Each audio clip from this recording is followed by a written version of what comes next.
You're listening to the Monocle Daily, first broadcast on the 27th of February 2026 on Monocle Radio. The Sanremo Festival reminds that it's nearly time to brace for Eurovision, revealed the world's greatest supermarket, and this year's unlikely fashion craze. I'm Andrew Muller. The Monocle Daily starts now.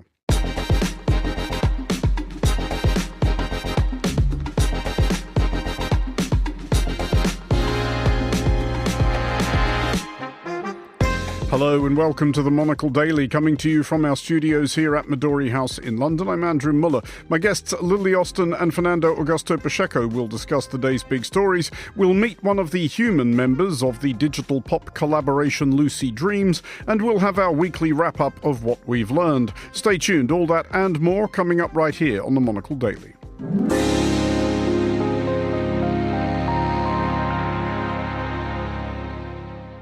This is the Monocle Daily. I'm Andrew Muller. It is already almost that time of year, which is to say Eurovision time of year. 2026's song contest shapes already as a huge improvement on those of recent years in that it is going to be shorter. Iceland, Ireland, Slovenia, Spain and the Netherlands have all announced that they will not compete for Israel-related reasons, though of that quintet, 2 failed to even qualify last year and the others finished, among 26 finalists, 25th, 24th and 12th. One of the principal preparatory hootenannies is the Sanremo Music Festival, usually the means by which Italy chooses the act it will inflict on the continent in May. Italy finished 5th in 2025. Well, I'm joined first of all today by Monocle's Assistant Deputy Eurovision Desk Chief Lily Austin and of course Monocle's Eurovision Desk Chief Fernando Augusto Pacheco. Hello to you both. Hello. Hello. Lily, as I understand it, in your role as Assistant Deputy Eurovision Desk Chief, Fernando has delegated actually watching Sanremo to you.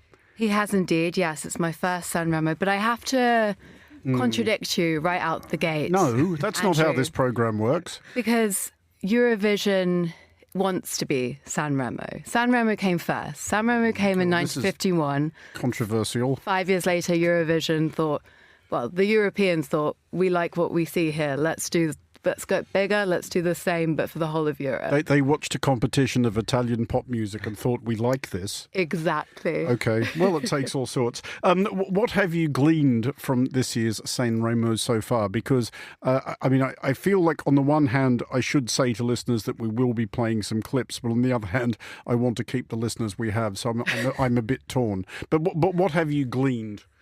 Well, the main takeaway is kind of in keeping with what Ed Stocker said in his written for the website recently, is that the theme seems to be grumbling. There are a lot of songs where people are complaining about things. Are they complaining about the Sanremo Festival?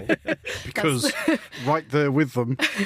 I think they're grateful to have the platform for their complaints, because there's a big slew of sort of complaining about, well, one of my favourites that we'll hear later complains about the rise of AI, so that's kind of timely. There's also complaints about, relationships. It kind of runs the gamut, but that seems to be the main thing. A lot of ballads of people being upset about things. A lot of complaints from male artists about women not, being available to them. So this is not a new theme in popular song. No, you make a good point, but it did strike me that even in the kind of boppier songs, it was Well, would you like to introduce one, and then we can see what Fernando makes of it? Okay, so this one is actually one of the favourites to win. This is Fedez and Mazzini with Male Necessari.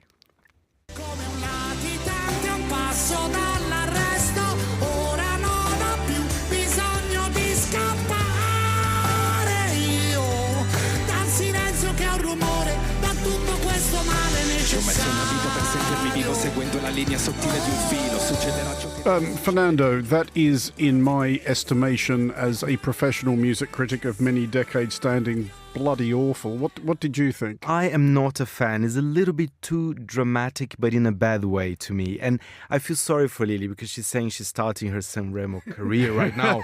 I guarantee you that in previous years there was more of a sense of camp, a sense of dance music. But you said it perfectly. The theme of this year is grumbling, it's a bit of a heavy ballad. I do like an elegant ballad. I have nothing against, but this is a bit too much. But nevertheless, Andrew, I know sometimes, if you want to bet on who is going to win, I think this is quite the clear favorite. I might be wrong, but I think we might see them winning tomorrow. Lily, you have another track from Sanremo to introduce, and here in your notes you have supplied in the script, it says, I think Andrew might enjoy. That is some bold chat, I must say. Well, I know that you're a fan of country music. I am. Andrew, so Not so much of Italian country music, of which there has been mercifully little. just have a listen. So this is J-Ax with Italia Starter Pack. Okay. Condividi la password che facciamo dentro al wifi. Canto ancora da stadio così sanno chi sei dovunque vai. Serve una brutta canzone che fa pa pa pa pa pa volare tutto a metà. Qui per campare. I'm going to have to contradict your assumption or assertion in the notes, Lily. Andrew did not actually enjoy. When it says Italia Starter Pack, my Italian, I confess, is not all that it might be. Am I to surmise that the lyrics are a sort of affectionate recital of Italian cliches? No, it's actually in keeping with the theme of this year's Sanremo. It's basically complaining about Italians. There are some lyrics about if you want to understand our country, look at a building site. There'll be 5 men saying how to do it and one doing it correctly, something along these lines. But it's delightful because, it's speaking and complaining about Italians, but he's dressed in full country garb. He's got some girls dressed as cheerleaders dancing in the back. It's worth a watch. The aesthetics, I didn't agree with it. I had some issues. It's Certainly jarring. But I will concede, though, that he has tapped into something authentically country there, because there is an entire subgenre, really, of country music making fun of the place that country music comes from and the people who make it. It is one of the things I think people who make jokes about country music fail to apprehend, is that country music has already made all the jokes and generally much better. There is one more that you are going to subject us to. Please introduce.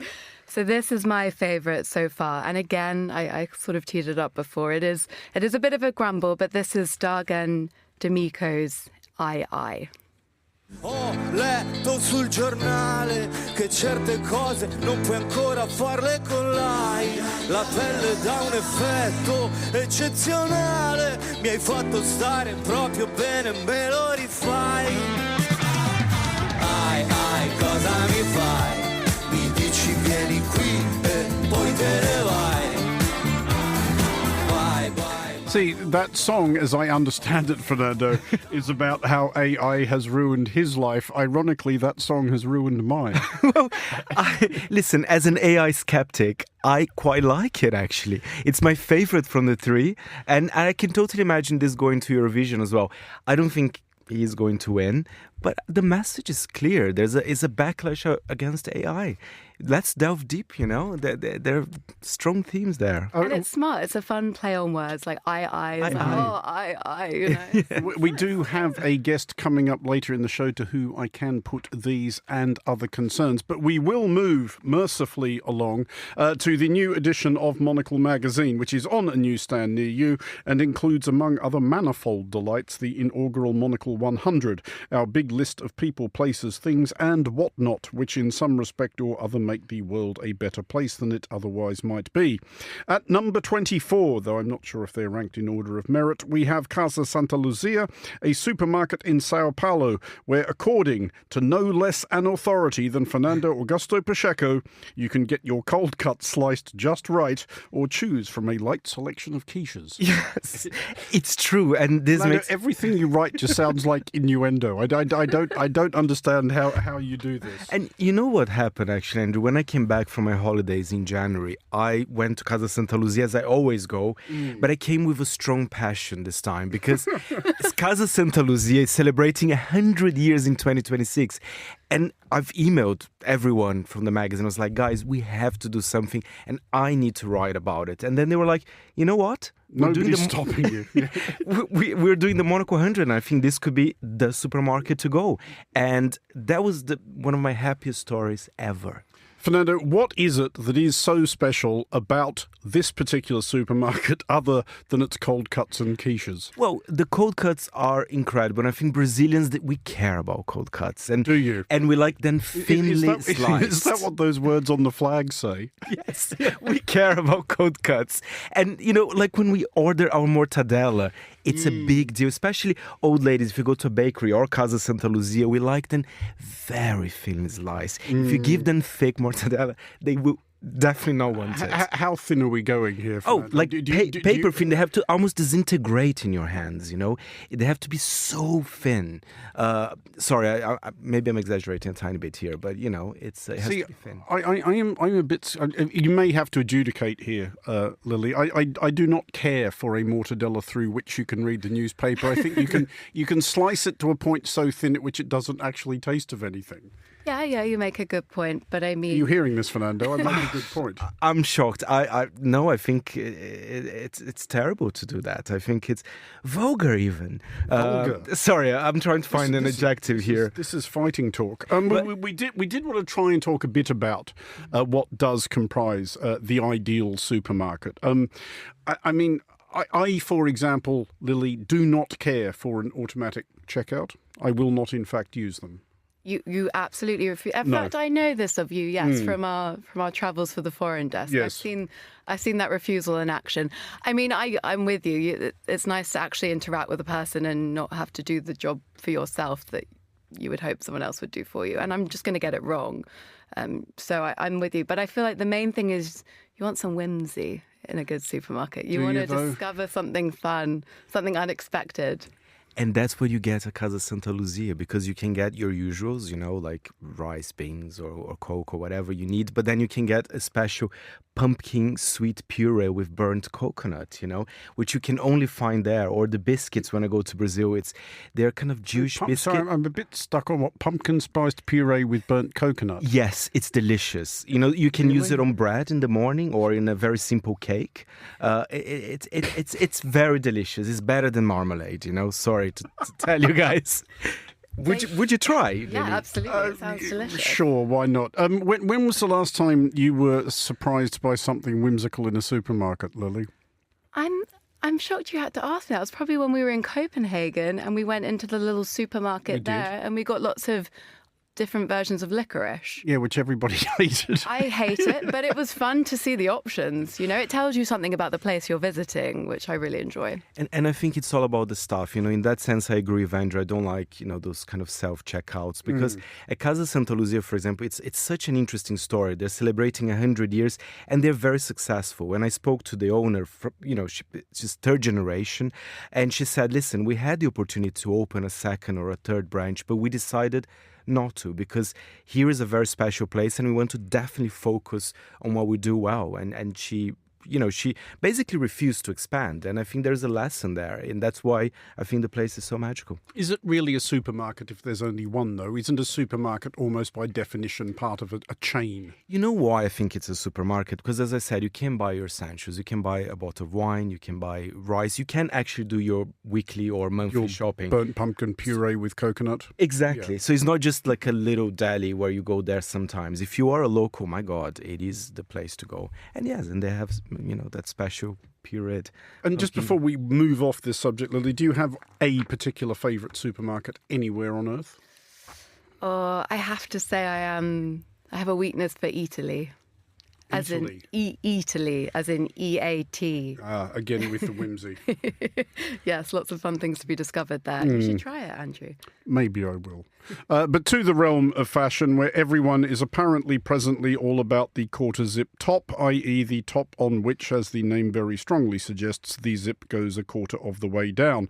Such a garment has recently graced a Chanel catwalk in New York and been favoured, it says here, by a roster of celebrities, none of whom I have heard, and several of whom I suspect of not existing and of being included in these notes by a vindictive producer trying to catch me out. We should establish a benchmark benchmark here, Fernando, first of all. Do you or have you ever owned a quarter zip top? Yes, I currently own 5 quarter zips. 5? In different colors, navy, grey, and several tones of beige or camel, whatever you want Several tones of beige. Yeah, it's a bit dark. I have 3 beige ones. There's the title for your memoir right there. Exactly.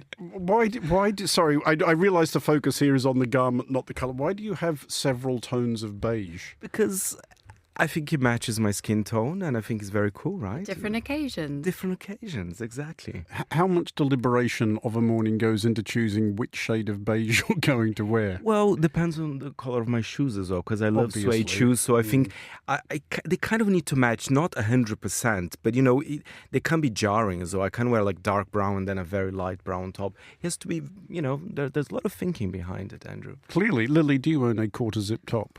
I don't think I currently do, but I definitely have in the past. So I am kind of intrigued by the kind of rebranding versus the association with the likes of Rishi Sunak, because until a few years ago, I thought of it as quite a standard style, but I guess it's been kind of usurped by the tech bro type. The young kids are wearing it. Yeah, because I'm not sure if I own one or not. And Lily, you can probably adjudicate here, because the closest thing to such a garment I own you have seen. I bought it to stay warm in Greenland. It does not, in fact, have a zip as such, so it's sort of buttons. No, doesn't So count. it doesn't count. We need a zip. Okay, it did keep me warm. Why have these become a thing? Do you understand this? Well, as I said, I think they just weren't a thing. And then I'm curious if it was Rishi Sunak or if it was someone else wearing it that made us all conscious of it as being associated with a certain type of businessman, which then kind of gave it a sort of maybe not negative, but a specific kind of branding, which then now we're seeing the kind of backlash from the likes of Charlie XCX who want to reclaim it. But I can't really put my finger on when it happened, but I'm happy to see it return and be... It's a recent thing, actually, I have to say. Lily was right saying people like Rishi Sunak, it was not a cool piece at all. But I feel like when did it become not a cool piece? Like a few years ago, I feel like that was just part of my wardrobe. I didn't think about it one way or the other. You had its downs and now it's going up again. Well, I'm glad that it's back. And did you put yours in mothballs, Fernando, during the Rishi Sunak hegemon?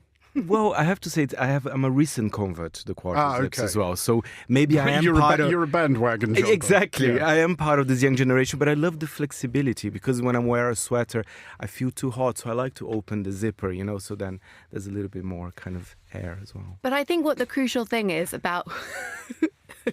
is the whether or too much not... information. No, I think that's correct. But I think the crucial thing is about whether or not it's fitted.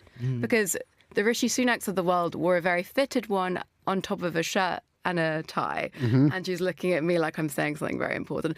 But I think the kind of the latest iteration is a bit of a looser cut. And I think that's the distinction. You have to wear it well because there is always a danger, even when I was coming to the office here, that you might look stuffy. So you have to be slightly neater, maybe not overly baggy trousers as well.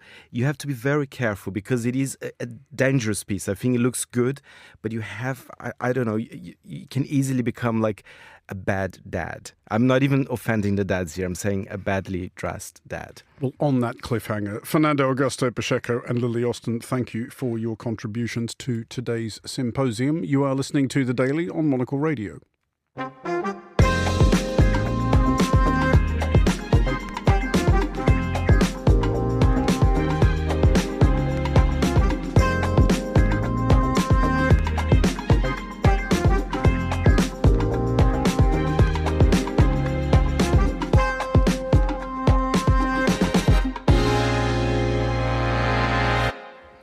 You are listening to The Daily on Monocle Radio. Now, it is not altogether unheard of for a band to have a non-human member. The Echo of Echo and the Bunnymen was a drum machine by some accounts, as was the Sisters of Mercy's Dr. Avalanche. Technology has moved along significantly since then, enabling artificial musicians to participate beyond supplying a somewhat glorified click track. 1/3 of Vienna trio Lucy Dreams is a digital creation. I'm joined now by one of the group's Flesh and Blood members, David Reiter. David, welcome to the show. First of all, introduce the artificial character at the heart of your band. How would you describe Lucy? So thanks a lot for having me. It's absolutely great to be here. We speak of Lucy as an artificial band member. We say it's not AI because AI is something that always reproduces. We want to have a look at technology in a different fashion. It's about who we become next to it. Lucy, in our case, is just a machine that we have created in the studio, an effect chain that we send sounds into and let those sounds evolve. And then we always are exposed to new ideas by Lucy herself. So after all, it's not machine learning, it's a feedback loop, but we still see her as the center, as the narrative of our band. And we want to sort of, stand in for technology to be used in a productive, in a peaceful, in an innovative way. So how does the creative process work, though? Like, what ideas do you bring and what kind of effect can Lucy have on them? So generally we send our sounds into it. So be it like a whistle or the city sounds of Vienna, where we are from. And then we let this feedback loop develop and develop and develop. And very often it's just white noise. It's just a feedback loop. But sometimes there are intelligible rhythmic patterns. We have melodies that come out of this feedback loop that we then use as the basis for new songs. And how do you manifest this live? Is there a performance aspect to what the machine is able to do as well? Yeah, absolutely. So basically, what we do in the studio is then transformed onto the live show as well. We want those ideas to become physical experience. And we are in the process of manifesting this interaction with the machine live as well. As it stands right now, we basically work with it in the studio because there is a lot of iterations that need to take place in order to, get those ideas out of the machine. We're still at the super early stages of machine intelligence, but we want to also put this on stage as well. Yes. And you said earlier that this is not AI as such, as people are beginning to think of it. Is that something you're keen to preserve, though, that sort of not quite AI status of it? Because as you're probably aware, I think there is an increasing sort of backlash and hostility to AI, especially as streaming services get increasingly swamped with stuff that nobody wrote or recorded at all. Yes, absolutely. And this is what we also would like to advocate for. So AI needs to remain a tool. We see the machine as a mirror of what we as humans put into it. We see technology as a way to expand our expression, and it should not, by no means, replace our creative, our emotional intentions. So there will be a dialogue between human and system, but after all, the human being will and has to remain the creator. I mean, does this strike you as that backlash that is as a continuation of, I mean, this grumbling has gone on in popular music for decades. I am old enough to remember when people complained that music made with synthesizers wasn't real music. And now, of course, nobody cares about that at all. Is this just another evolutionary step in how we will make music? Well, the thing is, we are experiencing a seismic shift, with AI and everything that it entails. I think we underestimate what will be possible in the long run. And with this rapid digital acceleration, it's very easy that we lose the connectivity to what it actually means to be human. And this is what we would like to, put a finger on and have a look at. After all, we now have the chance to create a trajectory for technology. And in our opinion, we need technology, as I said in the beginning, to be peaceful, to be inclusive, and to be productive, and to be sustainable. This is what sort of the basic human values. We need to preserve them in the technology, because technology will, after all, become more intelligent than human beings and will overtake us in many instances. And that's why we need to make sure that it really sort of represents the values that make us human. But that evolution of technology, which, as you suggest, may become smarter than us, that will emphasize, I think, the opposition that a lot of people have always perceived, especially in music, that humanity and technology are antagonists, that they're working at cross purposes. You don't necessarily, presumably, see it like that.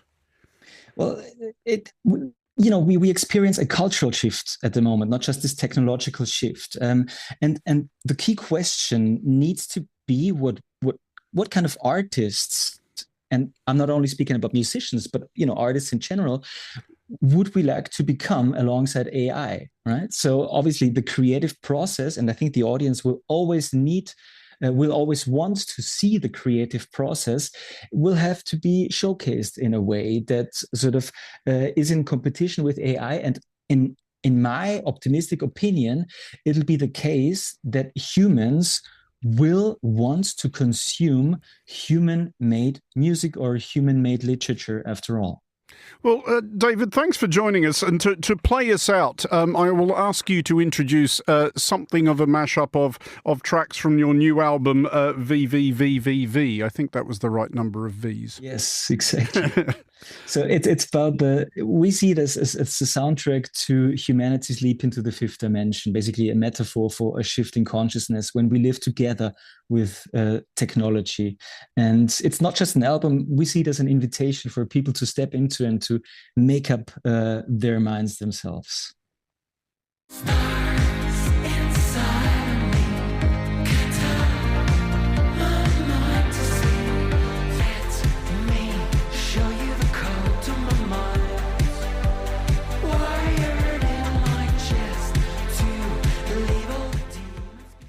That was Lucid Dreams, and we heard earlier there from David Reiter of Lucid Dreams. Details of Lucid Dreams tour and their works in general may be found at luciddreams.net. The new album VVVVV, that's 5 Vs, is available now. You are listening to The Daily on Monocle Radio. Now, Sir Isaac Julian, a previous guest on Monocle on Culture, has been creating film installations for over 40 years. Sir Isaac's latest work, All That Changes You, Metamorphosis, was commissioned to mark 500 years of the Palazzo Te in Mantua in Italy, where it remains on display. You can also see it now at the Victoria Miro Gallery here in London. The installation unfolds as a sweeping visual poem exploring what it means to transform, to adapt and to survive. Monocle's Annalise Maynard spoke with Sir Isaac at Midori House and began by asking when he realised that Giulio Romano's Renaissance masterpiece, The Room of Giants, would become the focus of the installation. Well, I think it's rather remarkable to think about Giulio Romano making this masterpiece and being in the Room of the Giants and thinking, oh my God, this has such a strong parallel to today. Of course, when we think about what's happening today in our political climate, it was really very interesting to have this parallel and to have my protagonist, Lilith, played by Sheila Tim, look at that work and to have the wonderful narration by Gwendolyn Christie over it, and to have this parallel where she's quoting from Octavia Butler's book, The Parables, and talking about, in a way, the beginning of a certain autocratic moment. Whether you're a human being, an insect, a microbe, or a stone, all that you touch, you change. And all that you change changes you. There's obviously a didactic quality to the installation, but it doesn't feel, prescriptive or like you're offering all the answers. And it seems to invite us to kind of inhabit and embrace change in life, and to see that transformation as part of like what it means to be alive. And I was wondering what you would like audiences to leave the installation feeling. What would you like their main takeaway to be? In my collaboration with my partner Mark Nash, who wrote the script, I think he was very much looking at some questions which he had explored through Naomi Richardson's writing, a novel called Memoirs of a Spacewoman. So Gwendolyn Christie and Sheila Tim, they are kind of space explorers, time travellers. And they basically, come back to the earth and they have this conversation, this philosophical conversation. Some of those conversations are very much influenced by the writings of people like Octavia Butler, the black science fiction writer. The script is very much interwoven with different quotes from her work, along with Donna Haraway. So all of this very much influenced the script and the making of the work, and in a way resonated in a quite amazing way with the paintings by Giulio Romano. It's such an immersive experience. You've got the mirrored walls around the screen, so you can shift and choose your perspective. And then there's the immersive sound that we've been speaking about, that it almost forms this sound bath. And then the multiple screens, that kind of means you're constantly repositioning yourself and taking a different stance. And one of the most powerful aspects for me watching this was when Gwendolyn Christie and Sheila Tim appear in different locations on different screens, yet remain in dialogue with each other. And it was a very therapeutic experience watching it. I just want to know why it was so important for you to create this kind of level of interaction, not only between the protagonists, but between the installation and the audience. Well, I think for some time I've been experimenting with the idea of the sort of mobile spectator as someone who is participating in looking at many things, multitasking, visually multitasking or physically multitasking in terms of how they look, in terms of how they perform their daily activities on the computer, etc., and how that seeps into your subjectivity. And I think one of the things that people always talk about is, in a way, the distracted gaze. If people go to a museum, they only look at something for like 5 seconds and they move on. So I guess in my work, I've been very much aware of these, if you like, phenomena in terms of how people look. And I'm really interested in trying to capture and to, in a way, meditate on the way that people look. So in this installation, in a way, I like the idea of audiences being immersed, and at the same time, I realise that people are distracted.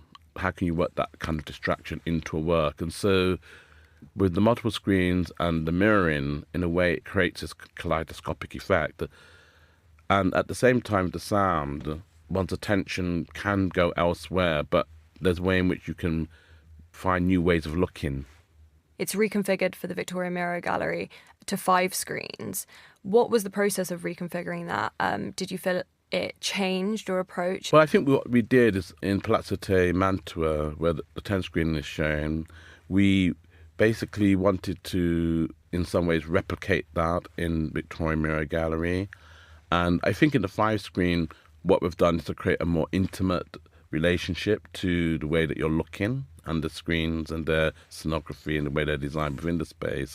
So we're really excited that it's shown here in London and that people can experience the work here also. The work has a kind of message which is a kind of meditation on some of the things which are happening, which are in a way connected to humans, in a way doing a kind of self-destruct on the planet and on themselves. And how can we think of a way of thinking about the future by being present? Donna Haraway refers it to kind of thinking about how we presently situate ourselves and how we coexist with one another. The sort of last sentence, all that you touch, you change, and all that you change changes you, for me is something which I think we wanted sort of audiences to really think about, because I think the question of metamorphosis and how things, in a way, how change develops is really very interesting. The resistance to change is really what we're encountering at this particular moment. People who don't want change, who want to resist change, are, in a sense, very much rejecting the metamorphosis that is taking place naturally to a certain extent.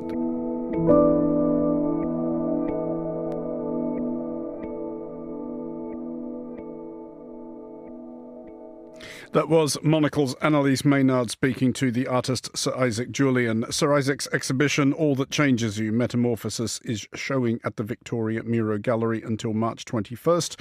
Do go and see it. This is The Daily with me, Andrew Muller, and finally on today's show, our weekly assessment of what lessons we could usefully have absorbed from the preceding 7 days.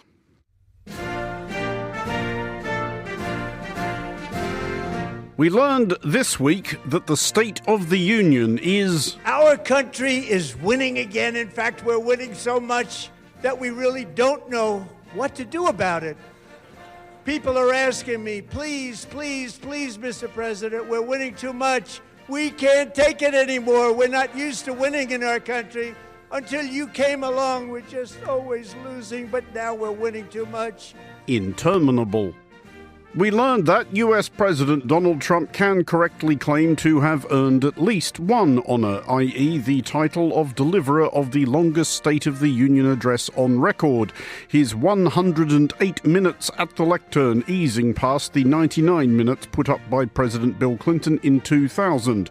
Tempting to say shame there isn't a gold medal or gaudy trophy for this, but it's at least an even bet that by the time you hear this, there will be. Am I right? Anyway, we learned, greatly to our disappointment, if we're honest, we were kind of banking on the State of the Union to write this edition for us, that on this occasion Trump stuck mostly to the script. We did, however, get briefly excited by this, i.e. a caller to a programme on C-SPAN introducing himself as a voter dissatisfied with a recent Supreme Court judgment and identifying himself as John Barron, which listeners with a command of recent and stupid American history may recall was the alias President Trump adopted during the 1980s when he was pretending to be his own publicist, and who had a somewhat familiar tone to both his voice and his vocabulary. Well, this is John Barron, and this is the worst decision you've ever had in your life, practically. Jack's going to agree with me, right? But this is a terrible decision. And you have Hakeem Jeffries, he's a dope, and you have Chuck Schumer, who can't cook a cheeseburger. Of course these people are happy. But we learned that C-SPAN was at pains to insist that the caller was not who viewers may very well have assumed it was, although we were at least reminded of the somewhat melancholy fact that Trump actually named his youngest and tallest child after his imaginary employee. So we learned that we would be compelled to search elsewhere for material, a quest that took us as far afield as India, where we did at least discover that we could employ the linking device of monotonous din droning on and on and on far past the tolerance of the sane. For we learned that the residents of one swish neighbourhood of Mumbai are approaching the end of their wits and or tethers as a consequence of local authorities having had what may well be the worst idea in all of human history, i.e. engineering grooves into the seafront boulevard, imaginatively named Coastal Road, so that when vehicles drive over them at certain speeds, a tune is emitted. The specific tune being the one playing in the background now, i.e. Jai Ho, from the soundtrack of Slumdog Millionaire. Here is what that sounds like when rendered by Tata Wheel on asphalt.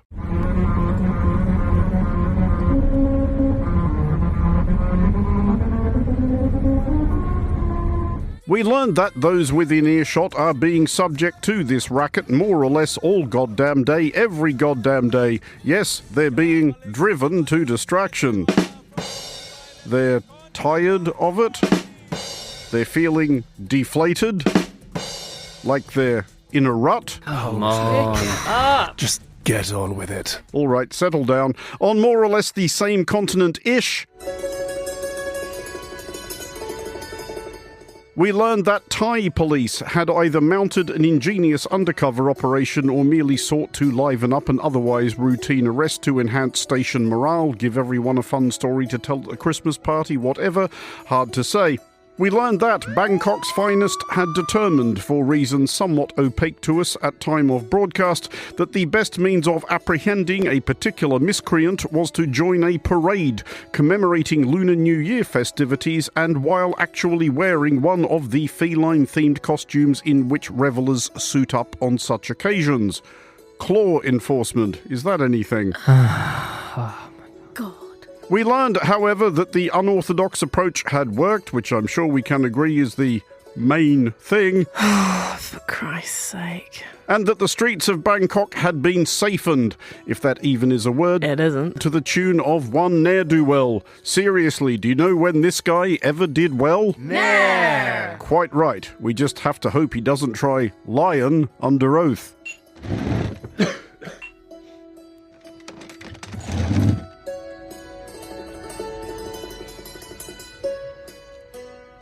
And that is all for this edition of the Monocle Daily. Thanks to our panellists today, Lily Austin and Fernando Augusto Pacheco. The show was produced by Tom Webb and researched by Annalise Maynard. Our sound engineer was Steph Chungu. I'm Andrew Muller here in London. The Daily is back at the same time on Monday. Thanks for listening.